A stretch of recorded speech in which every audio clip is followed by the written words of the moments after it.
bonjour à toutes et à tous, à ceux que je ne dirais pas encore saluer et qui viennent de nous rejoindre. Donc d'abord, vous avez vu que j'avais affiché ici une petite question. Il fallait trouver les deux mots cachés. Et donc bien évidemment, on va lever tout de suite le suspense. Et donc le premier mot était event ou événement, bien évidemment. Et l'autre était le mot, effectivement, processus. Alors, pourquoi démarrer avec ça? Vous allez voir tout de suite qu'on va revenir régulièrement à ces deux termes et à ce principe-là tout au long de ce que je vais vous présenter aujourd'hui sur les deux salons Learning Technologies que j'ai pu suivre. D'abord, un petit mot aussi, je connais pas mal de monde, mais peut-être remettre le contexte ceux qui ne me connaîtraient pas non plus. Donc, je travaille chez Sephora, où je suis en charge du centre d'expertise pédagogique interne. Et donc, voilà, on guide, on conseille, on accompagne pour promouvoir la qualité pédagogique de tous nos produits et services.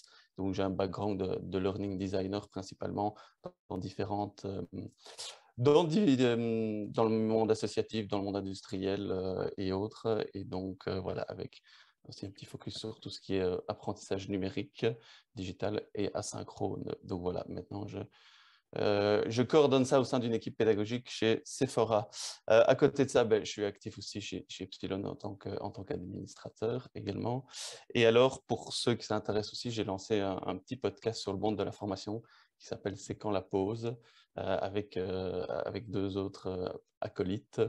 Le principe, c'est en fait, on prend le monde de la formation et on omet volontairement un des éléments qui semble essentiel et on essaie d'un peu discuter à partir de ça aussi.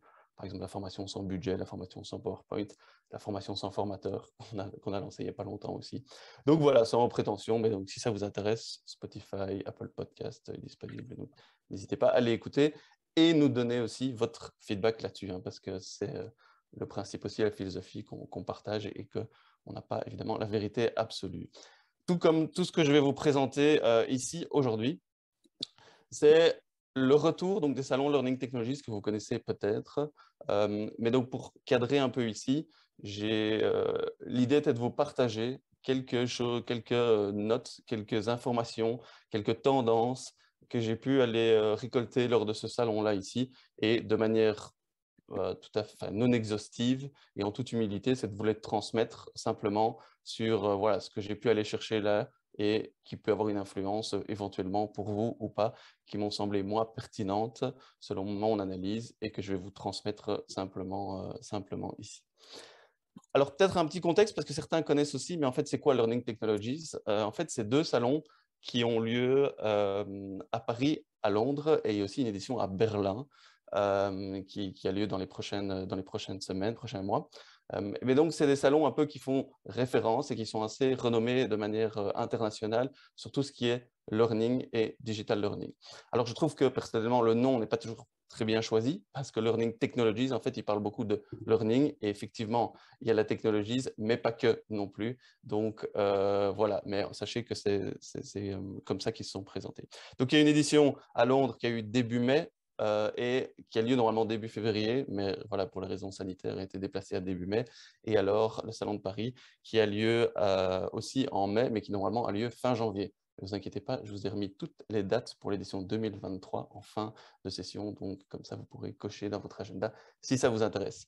Alors, comment c'est organisé? Peut-être quelques mots là-dessus aussi. Il y a une première partie vraiment conférence, et donc là, c'est vraiment sur les aspects très learning, pédagogique, apprentissage, où là, c'est des speakers internationaux qui viennent partager aussi leur expérience, leur vision du monde de la formation et de l'apprentissage.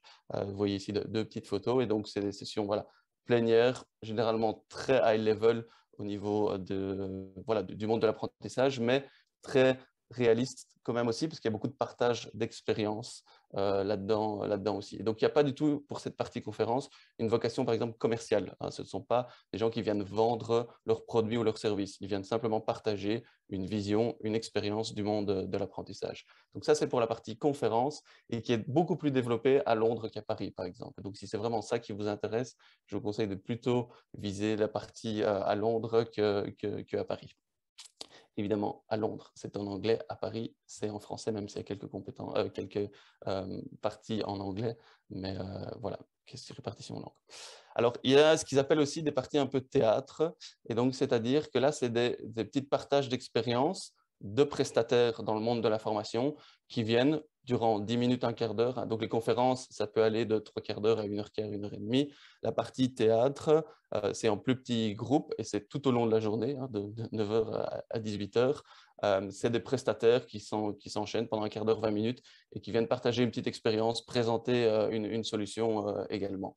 Donc voilà, très riche aussi et très intéressant aussi pour découvrir une solution, découvrir l'approche d'un prestataire ou autre. Donc ça, c'est la partie théâtre. Et il y a entre 6 et 8 théâtres qui sont répartis sur le site. Et toute la journée, il y a des petits témoignages. Et enfin, il y a la partie exhibition. Donc ça, c'est vraiment la partie salon, où ça, ce sont les exposants. Et il y en a plus de 200, que ce soit autant à Londres qu'à Paris, qui viennent présenter leurs solutions. Donc c'est vraiment des exposants, des prestataires dans le monde de la formation. Et ça va du LMS à l'entreprise qui accompagne, au logiciel pour créer une petite vidéo en motion design ou à du matériel, plus du hardware aussi, du matériel vidéo par exemple ou autre. Et donc voilà, c'est vraiment en style foire et bourse où vous circulez, vous découvrez les différentes solutions aussi. Alors, petit conseil aussi là-dedans, parce qu'on en voit beaucoup, si vous cherchez par exemple un LMS et que vous dites « je vais aller au Learning Technologies pour trouver mon LMS », je vous le déconseille parce que vous allez arriver, vous allez avoir une centaine de LMS différents avec évidemment, parce que là il y a un volet évidemment commercial, beaucoup de commerciaux qui sont intégrés là-dedans aussi. Donc vous pouvez vite être un peu perdu. Donc d'abord, bien définir ce que vous voulez ou regarder la liste des exposants avant pour dire ok, je vais aller voir celui-là, celui-là ou celui-là. L'avantage c'est que vous avez quand même beaucoup de prestataires, généralement leaders du marché aussi, qui sont présents au même endroit et donc en 1 ou 2 jours, vous savez faire le tour de différents prestataires pour les tester et voir ce qu'ils peuvent proposer. Mais je vous conseille de faire une petite préparation à l'avance si vous allez aussi, parce que ça peut être très riche et très dense également. Donc voilà, comme ça, je vous ai fait un petit cadre. Le but n'est pas évidemment de vous faire la pub de cet événement-là, mais je pense que c'est intéressant de cadrer un peu aussi comment ça se présente pour après rentrer dans le contenu. Et en fait, donc comme je vous ai dit, il y a une édition à Londres, une édition à Paris, une édition à Berlin. Mais je me suis dit qu'aujourd'hui, en fait, on pourrait se faire nous-mêmes, se créer une petite édition en Belgique et à Bruxelles. Et donc avoir aujourd'hui notre petit salon Learning Technologies spécifique pour la Belgique. Donc la session belge du 10 juin avec le petit paquet de frites après la session aussi. Mais donc pour être dans une ambiance bien belge aussi. Et donc, ce que je vous propose de faire aujourd'hui, c'est de créer un mini salon Learning Technologies belge. D'accord? Donc, vous voyez ici le plan. Et donc, l'idée, c'est qu'on va voyager un peu ensemble dans ce salon où je vais, au fur et à mesure des différents stands, vous présenter les choses que j'ai récoltées autant à Paris qu'à Londres pour vous le présenter ici dans une édition virtuelle et moins imposante, mais pas pour le moins qualitative, belge. Alors, comme dans tout bon salon, toute bonne session qui se respecte, vous voyez que vous êtes ici, vous êtes à l'entrée, et j'imagine que maintenant vous trépignez d'impatience pour rentrer et découvrir ce salon, bien évidemment. Comme tout bon salon qui se respecte, il y a une session d'ouverture. Donc, je vous propose de faire la petite session d'ouverture et puis alors après, on verra comment est-ce qu'on pourra se balader dans les allées de notre petit salon virtuel Learning Technologies belge. Donc, on est parti, session d'ouverture. Et alors, je vais commencer ici la session d'ouverture avec une phrase que j'ai eue aussi lors de la session d'ouverture de la session à Londres, où on avait un invité qui faisait la session de bienvenue, la première session. Et après 5 minutes, donc je vous rappelle, sa session de la formation, après 5 minutes, il donne cette phrase-là. Alors, quand on est dans un salon de la formation, on a tous des professionnels qui viennent évidemment pour se renseigner là-dedans, c'est leur métier, c'est leur quotidien, et qu'après 5 minutes, vous avez quelqu'un qui vous dit, en fait, les gens, ils s'en fichent de la formation, ça peut remettre un peu le cadre, bien évidemment, en tout cas, ça attire l'attention, se dire, mais qui c'est celui-là qui vient nous dire, alors que c'est notre métier, qu'en fait, les gens s'en fichent complètement de notre métier. Et en fait, ce qu'il y a derrière, c'est que ce qui vraiment voulait dire, c'est que les gens n'utilisent pas la formation comme une fin en soi, comme un but, mais comme un moyen de maintenir leur employabilité.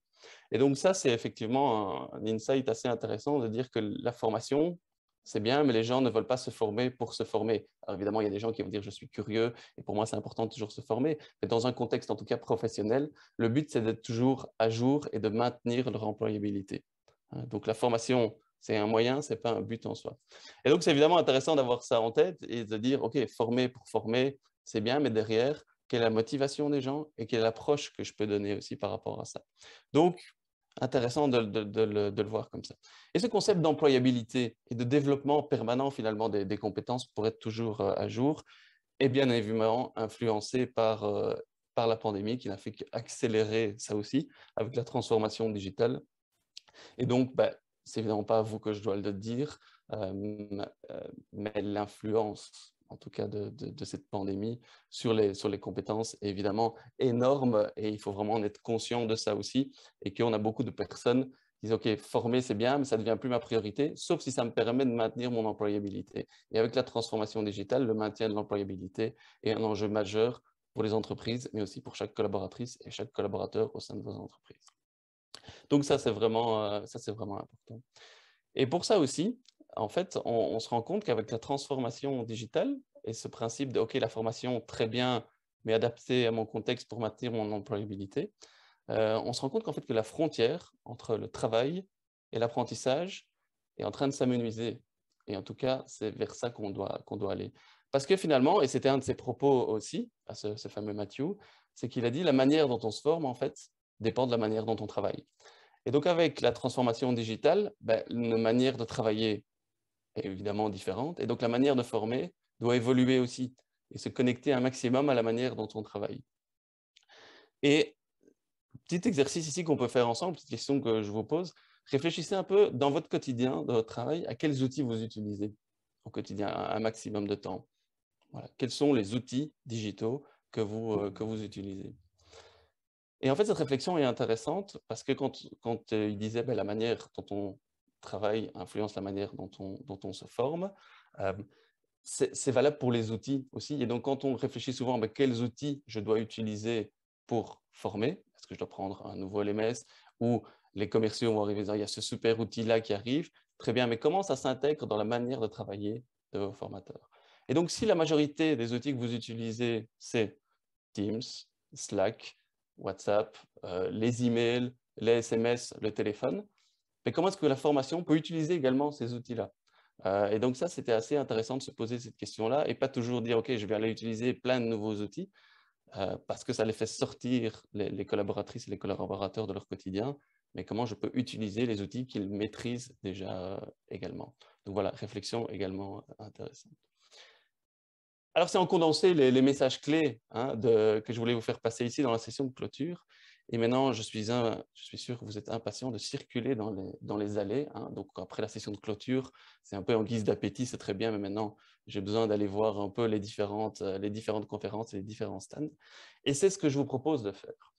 Et je vais le faire. Je vais vous laisser l'autonomie de circuler à votre guise dans ce petit salon, dans ce mini salon virtuel, pour aller découvrir les différents stands et les différents insights. Donc, je vais vous transmettre juste après ici, dans le chat, un lien. En cliquant sur ce lien, vous allez arriver sur une nouvelle page web interactive où vous allez pouvoir aller découvrir dans les 12 stands. Donc, vous voyez ici qu'il y a 12 emplacements. Chaque fois que vous cliquez sur le petit plus jaune, vous verrez, vous aurez quelque chose qui va s'afficher. C'est du texte, une image, une petite vidéo ou autre, qui est un petit insight, quelque chose, un petit takeaway que moi j'ai pris de mes 2 salons et que je voulais partager avec vous en toute humilité, bien évidemment, mais pour vous donner cette petite information-là. Et donc, ce que je vous propose de faire, c'est donc vous allez cliquer sur ce lien, c'est de circuler à votre guise dans les 12 stands, découvrir le contenu, prendre des notes, voir comment ça peut s'adapter à votre contexte, s'il y a des réactions, s'il y a des questions, s'il y a des choses qui ne sont pas claires ou qui vous intéressent de manière plus importante, notez-les. Et ce que je vais vous demander aussi, c'est de noter les 3 stands, les 3 numéros des stands qui vous ont le plus intéressé, interpellé. Donc, soit ah ben ça c'est vraiment intéressant pour mon contexte actuel, ou c'est quelque chose qui m'intrigue, ou je ne suis pas d'accord avec ça, ou bref, voilà. Notez les 3 qui vous interpellent le plus, les 3 numéros des stands qui vous interpellent le plus. Et alors après, ben, on se retrouvera ensemble après votre petite visite et on pourra faire le focus et voir les 3 qui vous ont le plus interpellé. Et peut-être, moi, je peux aller plus en détail sur ces 3-là ou répondre à vos questions, ou on peut échanger par rapport à ce que vous avez vu dans ce salon virtuel. OK, est-ce que c'est clair pour tout le monde? Donc, je vais mettre tout de suite là, je vais arrêter mon partage d'écran. Je vais vous mettre donc dans le chat ce petit lien-là. Et donc, je vais afficher un petit décompte hein, sur mon écran aussi, comme ça vous voyez le temps qui vous reste. Hein. Donc, ce sera un quart d'heure. Hein, il y a 12 stands, donc ça fait plus ou moins 1 minute par stand où vous pouvez découvrir. Vous allez voir que ce n'est pas énorme. Hein. C'est généralement un petit visuel ou un peu de texte. Mais voilà, prenez le temps de le lire, de réfléchir par rapport à votre pratique, de voir quelle résonance ça fait pour vous également. Et alors, dans un quart d'heure, se retrouver et partager un peu votre expérience de cette visite virtuelle. Vous étiez donc les premiers visiteurs du salon Learning Technologies 100% belge. Donc voilà. Alors, pour remettre un peu ici de contexte, comme je l'ai expliqué juste avant, les informations que vous avez pu découvrir ici ne sont pas vraiment structurées. Hein. Je ne les ai pas triées spécialement non plus. L'idée, c'était de prendre un peu tous les takeaways que moi j'ai eus et de vous les transmettre. Mais évidemment, c'est très condensé. Hein. Donc, j'ai passé 4 jours à ces salons et ici, en 30-40 minutes, il faut faire aussi voilà, des choix sur ce que je voulais vous partager. Évidemment, vous avez chacun un contexte et des besoins qui sont différents. Donc là, c'est plus voilà, un partage et à vous de voir comment vous pouvez vous les approprier en fonction évidemment de votre contexte et votre besoin. Pour votre info aussi, le lien que je vous partage, il restera actif hein, pendant encore quelques jours, quelques semaines.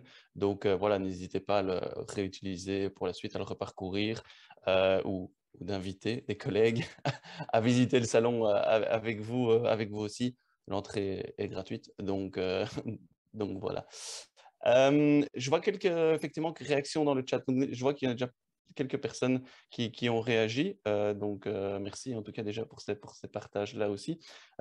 Si quelqu'un veut intervenir oralement aussi, qui n'hésite pas, je vais prendre les quelques questions ici dans le chat, mais si à un moment vous voulez, n'hésitez pas en levant la main ou en faisant un petit signe aussi, en disant dans le chat, et on peut aussi intervenir oralement également. Je vois la première question ici, hein, donc sur de Jean-Marc, sur les éléments de micro-learning en mode push, et donc effectivement contextualiser, et c'était bien ça le sens de la démarche aussi, c'est de pouvoir un maximum rentrer, hein, comme j'expliquais, dans le contexte de la réalité professionnelle de l'apprenant, et c'était ça la motivation première. Alors, il n'y a pas d'études académiques en tant que telles, donc c'est vraiment pas la vocation ici de ce salon-là. C'est effectivement une des limites, c'est que c'est un partage d'expérience qui a été mis en place par ce prestataire-là, de manière vraiment empirique, hein, pas de vocation académique en tant que telle. Sur la partie des critères qui permettent de prédire le succès de ce genre de méthode, pour l'instant, pas encore assez de recul, mais de manière générale, et c'est assez intéressant d'aller à ces salons-là pour voir les tendances hein, qui arrivent, notamment par la nature des prestataires qui sont présents aussi, ou la nature des conférences. Et ça ne va pas évidemment beaucoup vous surprendre, mais tout ce qui est dans la prédiction de l'utilisation des data, notamment, il commence vraiment à arriver et avec à investir le monde de la formation justement pour prédire des comportements également aussi des apprenants et l'efficacité hein, ou l'impact des apprentissages aussi en fonction des contextes. Donc le monde data arrive vraiment avec tout ce qu'on appelle aussi les learning analytics aussi. Et donc j'ai rencontré notamment 2 boîtes qui se sont vraiment spécialisées dans les learning analytics aussi. Donc voilà, je pense qu'au fur et à mesure des années, on va arriver à ce genre de choses.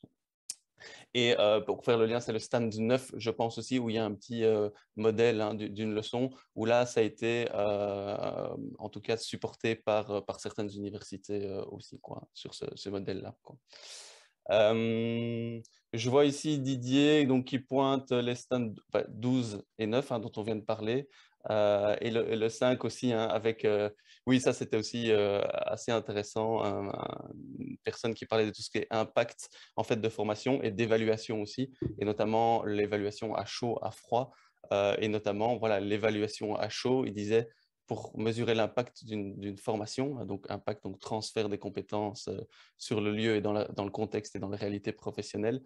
Il disait, voilà, en fait, la meilleure question qu'on peut poser, c'est est-ce que à la fin d'un cours ou d'une formation, est-ce que vous vous sentez suffisamment confiant pour utiliser vos apprentissages dans votre réalité professionnelle?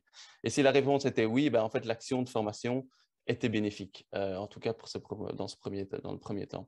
Donc, c'était voilà, assez effectivement intéressant comme réflexion de voir ce qu'on peut en faire. Et donc, il disait, voilà, plutôt que de demander si le formateur ou la formatrice était sympa, si le café était bon et si les locaux étaient suffisamment chauffés, pour caricaturer et reprendre ses propos aussi, mais plus c'est dire, voilà, dans quelle mesure est-ce que les personnes sont confiantes. Et ça fait le lien aussi avec tout ce qui est sentiment d'efficacité personnelle, hein, pour reprendre certains termes PEDA, où on voit que c'est vraiment important, en tout cas que la personne se sente confiante pour dire, OK, je suis suffisamment confiant pour maintenant mettre ça en place et vraiment transférer ces apprentissages dans ma réalité professionnelle, quoi.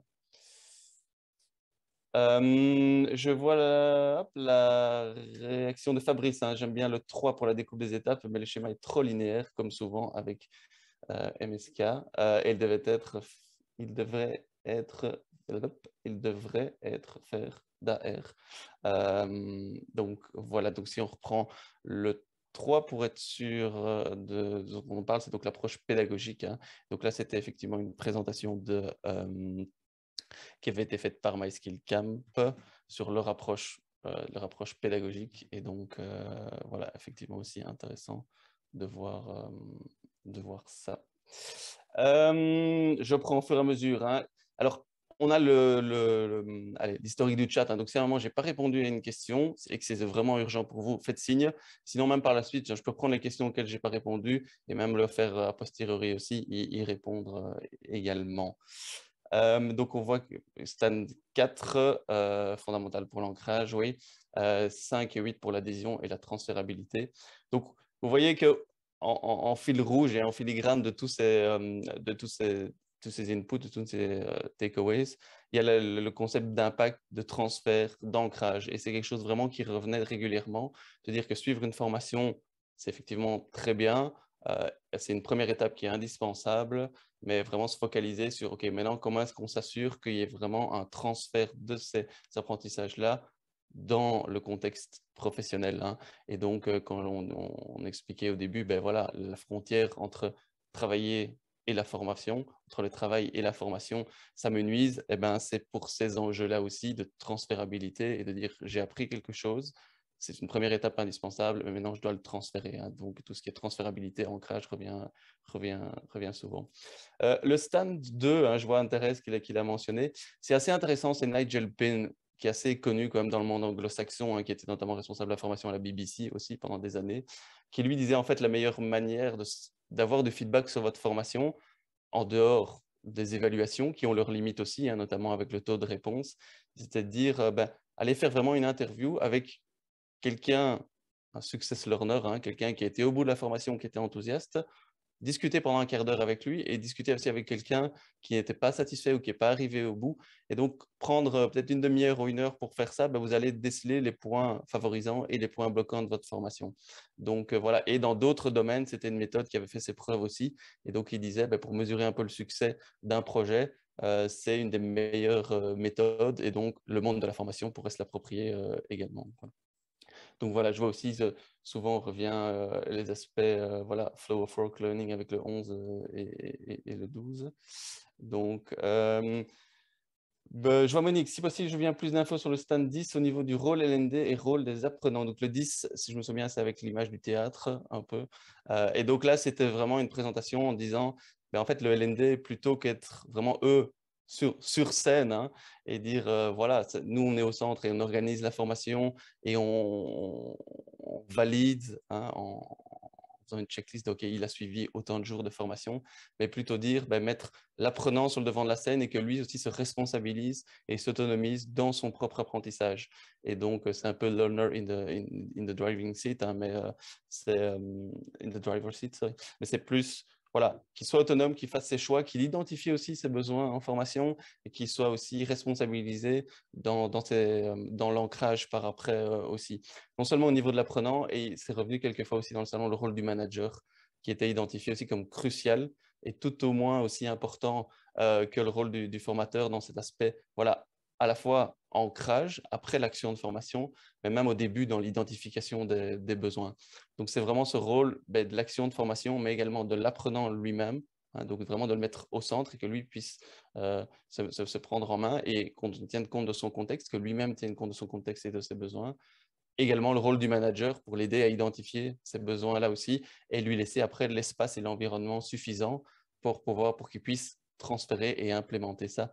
Et voilà, il n'y a effectivement rien de plus frustrant. J'ai suivi une formation, ah ben, je voudrais mettre ça et ça en place et modifier mes pratiques et que l'environnement fait que ce n'est pas possible, quoi. Ah ben non, on va toujours faire comme on a fait avant pour caricaturer également, quoi. Je vois encore une réaction de Fabrice ici, où je vois qu'il y a beaucoup de messages, hein. On va essayer de traiter ça dans les temps. Je vois ici... Oui, voilà, beaucoup de questions de Fabrice. Je dirais par rapport à l'aspect micro-learning et tenir compte du contexte de l'apprentissage, l'idée est vraiment de s'intéresser en fait du contexte de l'apprenant et de l'impliquer aussi dans la construction du processus de formation. Et donc de voir quels outils il utilise, quels sont vraiment ses besoins. Donc c'est vraiment ça, tenir compte de son contexte pour après pouvoir intégrer des actions de formation, des actions d'apprentissage qui soient adaptées à son contexte. Et ça revenait évidemment dans beaucoup de présentations qui ont été faites. C'était de dire, impliquez vos apprenants, connaissez-les, et un même contenu pour deux publics différents doit avoir peut-être une action de formation qui est totalement différente parce que les outils ne sont pas utilisés, le timing n'est pas le même et autres, quoi. Donc voilà, et donc quand je vois ici, n'est-ce pas, harassant, voire harcelant, peut-être, et donc je pense que c'est des choses, en connaissant bien son public cible, peut-être que certaines, dire on envoie du micro-learning 3 fois par jour, ça va être trop pour certains, pour d'autres, ça va être très bien aussi. Donc, discuter avec le public cible aussi, bien connaître leur contexte et leur réalité, va pouvoir permettre d'adapter les actions de formation au mieux. Je prends Isabelle, je vois que tu demandais plus d'infos sur le stand 10. On l'a donné un peu avant, donc peut-être s'il y a des choses qui ne sont pas claires, n'hésite pas à le rappeler également. Comme ça, ma question plus haut, que veut dire scénario prompt? C'était dans quel stand celui-là? S'il y a un intérêt, tu peux me redonner dans quel stand c'était, comme ça je peux aller revoir. En fait, il y en a plusieurs fois, on en parle plusieurs fois, c'est pour ça que Ok. je t'en parle. Attends, hein, que j'essaie de voir. On en parle. Attends, dans Je, le. je verrai dans quel stand c'est, hein, mais de manière générale, c'est toute l'idée un peu du storytelling aussi et de proposer un scénario, un embranchement un peu dans le style une histoire dont vous êtes le héros. Et donc, ça rejoint en fait l'idée de responsabiliser aussi l'apprenant qui fasse ses propres choix et donc pouvoir dire, voilà, là, il se passe ça, ben, pour votre contexte, pour votre réalité, qu'est-ce que vous feriez comme choix? Et donc, il y avait aussi une présentation où ils expliquaient, laisser le choix de la modalité.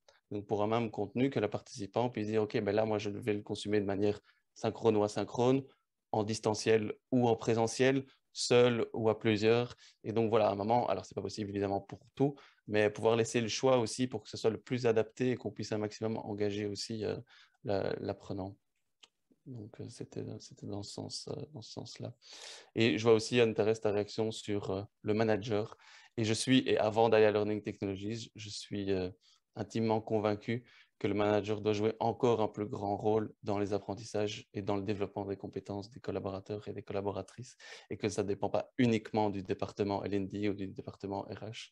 Donc voilà, ça c'est, je pense, vraiment important, que le manager doit pouvoir prendre ce rôle-là aussi et peut-être aller avec avec son collaborateur sur le devant de la scène également, ou en tout cas jouer le rôle peut-être de metteur en scène ou de coach dans ce sens-là.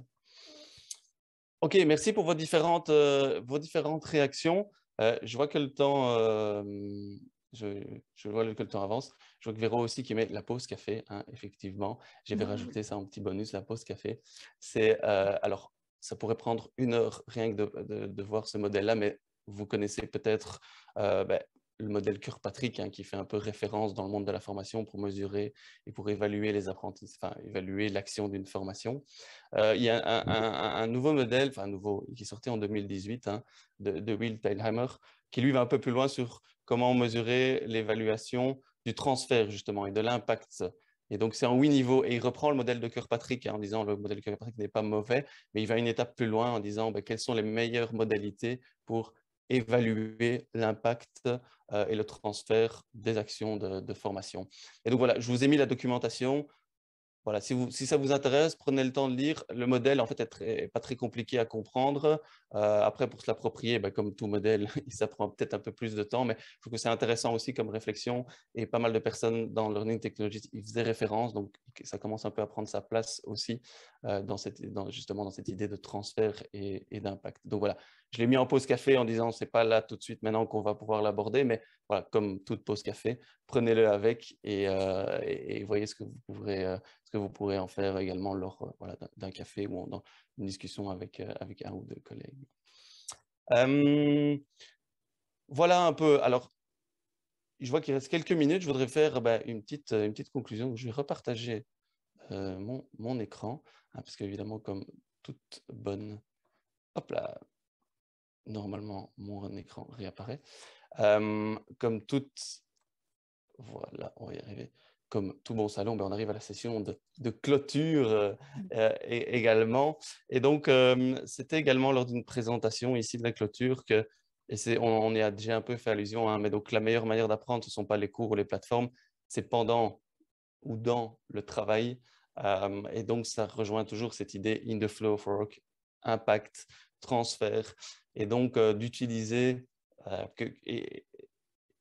et pas mal se comprendre non plus, dans le sens où les actions de formation formelle sont nécessaires, sont importantes et ont vraiment un rôle à jouer, mais ne sont pas toujours suffisantes. Et alors, je vous mets ici, on ne va pas le parcourir en détail, mais je vous ai mis à la fin un petit QR code avec la vidéo qui montre ça aussi en disant la formation, c'est une première bonne étape qui permet voilà, d'augmenter l'impact et les compétences et qui permet en fait à la fin de la formation, on maîtrise certaines tâches ou certains concepts. Donc ça, c'était une des thématiques d'une des conférences, donc quelqu'un qui avait présenté ça en détail. Et donc, il dit, est-ce que c'est suffisant? C'est une première étape qui est indispensable, mais qui n'est pas suffisante pour vraiment ancrer les choses et les transférer. Et donc, cette notion effectivement de transfert, s'il n'y a pas de transfert pour acquérir une compétence, puisque là, on est juste dans la maîtrise des tâches et des concepts, mais pour que vraiment ça en devienne une compétence, si on ne fait rien, on risque de diminuer ça aussi et de ne pas du coup acquérir la compétence. Or, ce qu'on veut, c'est pouvoir monter l'impact pour arriver à la compétence. Et donc, ce qu'il disait, et la maintenir, parce que ça, c'est aussi un enjeu, c'est bien de l'avoir, mais si on ne la pratique pas, on peut vite la perdre aussi. Et donc, c'était ça, voir cet apprentissage expérientiel et là, voir dans chaque contexte le micro-learning, justement, les aspects push, le peer-to-peer, le learning on the job, voilà, tous les buzzwords qu'on peut mettre là derrière. Et donc, l'idée, c'est après une action de formation un peu plus formelle, tout ce qu'on peut mettre en place pour justement arriver à cette courbe-là. Je vous le fais ici dans les grandes lignes, mais je vous mets ici, n'hésitez pas à scanner ce petit QR code, une petite vidéo d'une dizaine de minutes qui vous explique ce modèle-là, justement, en disant l'action de formation est indispensable, mais pour qu'il y ait ces transferts et ce développement permanent de compétences, il faut pouvoir l'accompagner d'autres choses. Et là, l'évolution du digital permet ça aussi. Et donc, ce qui est important, et c'est aussi un message que je vais vous faire passer, c'est que le digital, c'est évidemment omniprésent, ça influence la manière dont on travaille, mais le digital pour le digital n'a pas de sens comme l'innovation pour l'innovation. Ça reste un moyen et donc utiliser maintenant les outils et les bons outils qui vont nous permettre d'atteindre nos objectifs, c'est vraiment ça l'enjeu également, parce qu'il y en a plein d'outils. On a 2 à 3 nouveaux outils qui sortent, digitaux, qui sortent chaque semaine, qui peuvent être liés à la formation, donc c'est impossible de suivre. Mais donc avoir cette réflexion de à quoi ça va me servir et est-ce que c'est adapté au contexte de l'apprenant, c'est vraiment les 2 questions à se poser pour l'influence du digital également. Donc cette vidéo-là est assez intéressante, donc je vous invite à la suivre aussi. Elle prend, voilà, elle dure 11 minutes et qui vous permet d'avoir l'explication de ce modèle-là aussi, voir comment vous pouvez vous-même vous l'approprier. On peut y accéder autrement qu'avec le QR code. Moi, il ne fonctionne pas et Anne-Thérèse le demande d'une autre façon. Alors, effectivement, un problème, je vais vous le remettre dans le chat. Il doit y avoir un petit... moi, il est mis « Oups !» La page n'a pas pu être chargée. Oui, c'est peut-être chez moi. Il ne fonctionne pas. C'est peut-être chez moi que c'est encombré. Et alors, effectivement, on a pas... Alors, je vais vous le remettre tout de suite dans le chat. Dans le chat, de toute façon, comme ça, Merci, vous l'aurez également. Donc, voilà, et je voulais juste terminer finalement par un peu le résumé ici, en disant, le contenu, c'est évidemment important, mais tenir compte également du contexte de l'apprenant. Les cours les formations, les actions de formation formelle, c'est indispensable.